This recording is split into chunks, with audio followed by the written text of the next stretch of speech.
Olá, queridos amigos, eu sou Leila Cordeiro e este é o News for Life, começando a segunda quinzena de novembro com uma pergunta que eu tenho certeza de que praticamente 100% da população mundial gostaria de fazer.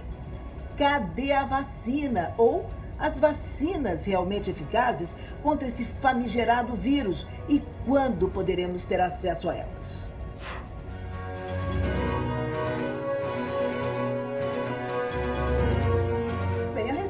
Sobre a vacina ser 100% eficaz ainda não temos e nem sabemos se teremos algum dia.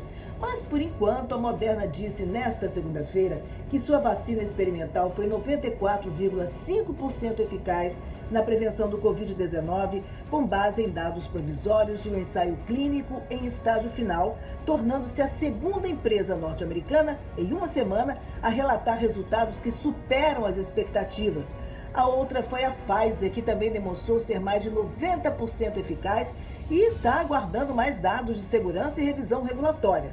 Com isso, os Estados Unidos podem ter 2 vacinas autorizadas para uso de emergência em dezembro, com até 60 milhões de doses disponíveis lá pelo final do ano. Segundo os laboratórios Moderna e Pfizer, em 2021, o governo dos Estados Unidos poderá ter acesso a mais de 1 bilhão de doses apenas desses 2 fabricantes de vacinas, o que é mais do que o necessário para os 330 milhões de residentes do país. As vacinas, ambas construídas com a nova tecnologia conhecida como RNA mensageiro ou mRNA, representam novas ferramentas poderosas para combater uma pandemia que já infectou 54 milhões de pessoas em todo o mundo, registrando 1.300.000 mortes. Essas vacinas também chegam no momento em que os casos do Covid-19 estão disparando, batendo novos recordes nos Estados Unidos e empurrando alguns países europeus de volta ao bloqueio.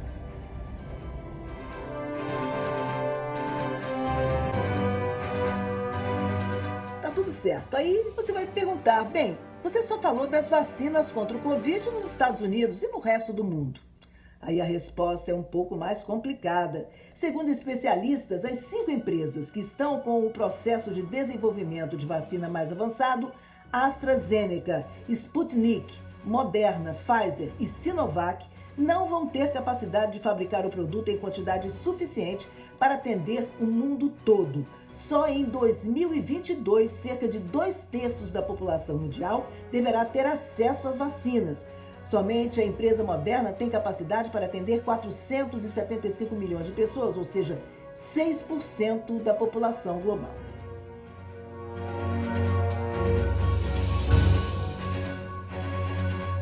Já no Brasil, o grupo farmacêutico sueco-britânico AstraZeneca é a empresa que está com os estudos mais avançados para produzir a vacina em parceria com a Universidade de Oxford, do Reino Unido, e a Universidade Federal de São Paulo.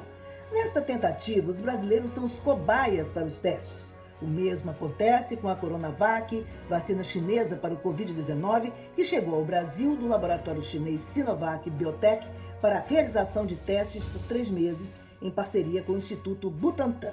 No Paraná, um representante do governo estadual, o chefe da Casa Civil, Guto Silva, e o embaixador da Rússia no Brasil, Sergei Akopov, se reuniram para uma possível parceria.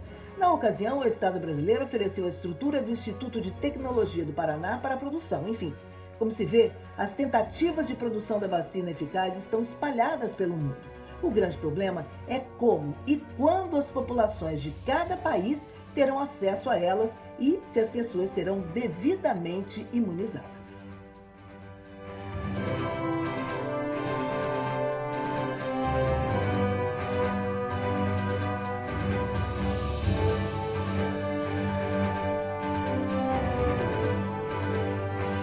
Ainda bem que comecei falando das vacinas que podem ser disponibilizadas para os americanos ainda este ano, porque a notícia agora não é nada boa para os Estados Unidos.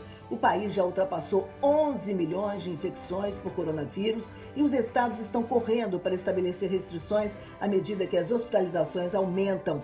Há apenas 6 dias havia 10 milhões de casos em todo o país. Especialistas de saúde estão chamando a pandemia de crise humanitária e implorando ao presidente Trump para permitir conversas de transição entre seus funcionários de saúde e assessores do presidente eleito Joe Biden. O novo chefe de gabinete da Casa Branca diz que sua equipe não conversou com as autoridades de saúde atuais sobre a pandemia por causa da recusa de Trump em acionar a averiguação, o processo formal de abertura de uma transição para um novo governo. Em vez disso, a equipe de Biden está se atualizando sobre a resposta à pandemia, se reportando aos governadores, membros do setor privado e à comunidade médica. Impasse perigoso esse, hein?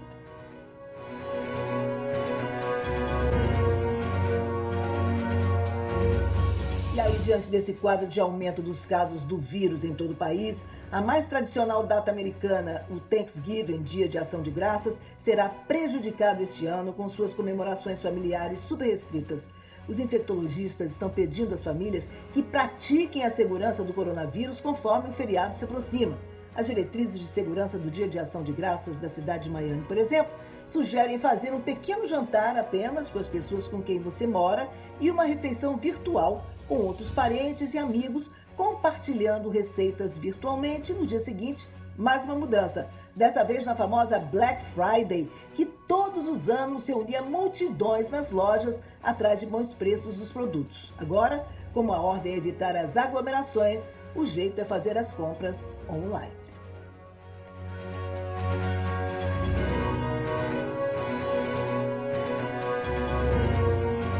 Agora vamos ao intervalo For Life com os suplementos que ajudam no equilíbrio da sua saúde. E logo depois eu volto com outras notícias. Agora vamos aos produtos.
Hoje as atenções do mundo estão voltadas para o coronavírus. As outras pesquisas de saúde acabam ficando em segundo plano na divulgação delas. Mas agora, um estudo mostrou que crianças menores de 2 anos que receberam antibióticos têm maior probabilidade de ter várias doenças ou condições mais tarde da vida.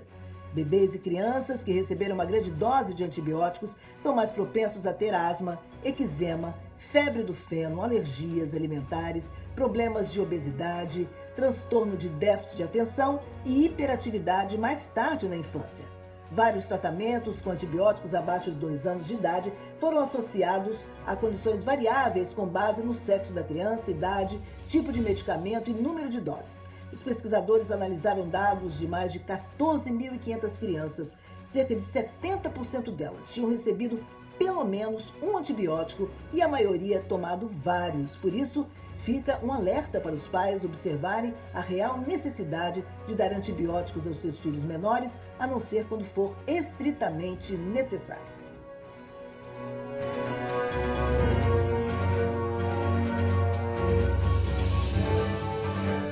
Agora me diz, gente, quem aguenta mais furacão nessa época do ano? 16 dias depois do fim da temporada, hein?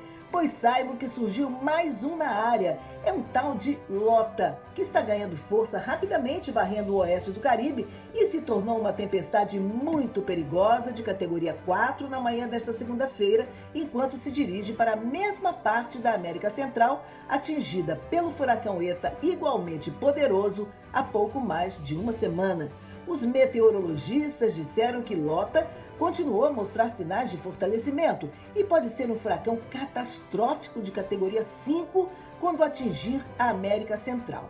Mas, gente, que ano é esse de 2020, hein? Onde tudo está acontecendo diferente?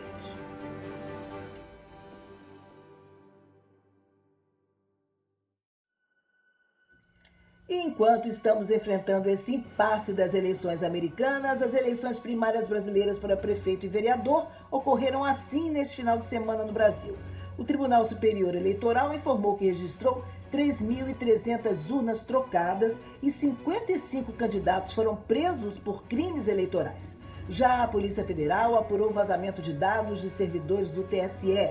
A afirmação é do ministro da Justiça e Segurança Pública, André Mendonça. Segundo ele, dados divulgados são antigos e o acesso às informações ocorreu antes de 23 de outubro deste ano. Drones flagraram boca de urna e ajudaram a Polícia Federal a prender criminosos no litoral paulista. A PF divulgou imagens de pessoas tentando cooptar votos no dia da eleição e que acabaram detidas pela prática irregular também no Espírito Santo.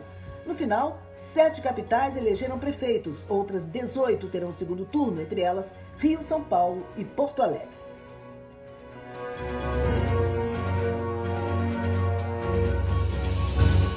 E para terminar, uma notícia que vem do espaço. A SpaceX e a NASA lançaram a missão Crew One na noite de ontem, domingo. É o primeiro lançamento de astronautas totalmente operacional da empresa e o início de missões regulares para a Estação Espacial Internacional.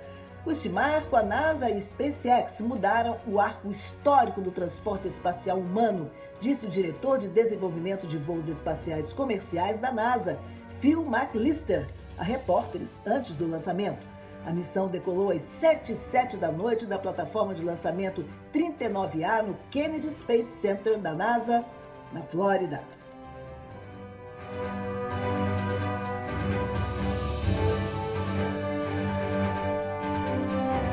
O News for Life vai ficando por aqui hoje com informações da newsletter brasileira Notícias do Dia, Reuters, NBC, ABC, CNN americana. Obrigada a vocês que já se inscreveram no canal e deram seus likes. E convido a quem ainda não fez isso, que se inscreva, deixe seu comentário, compartilhe. A participação de vocês é muito importante para o crescimento e manutenção do canal, para que eu continue aqui dando notícias no meu Pocket News para vocês. Eu volto amanhã com o News for Life. Obrigada pela companhia. Até lá!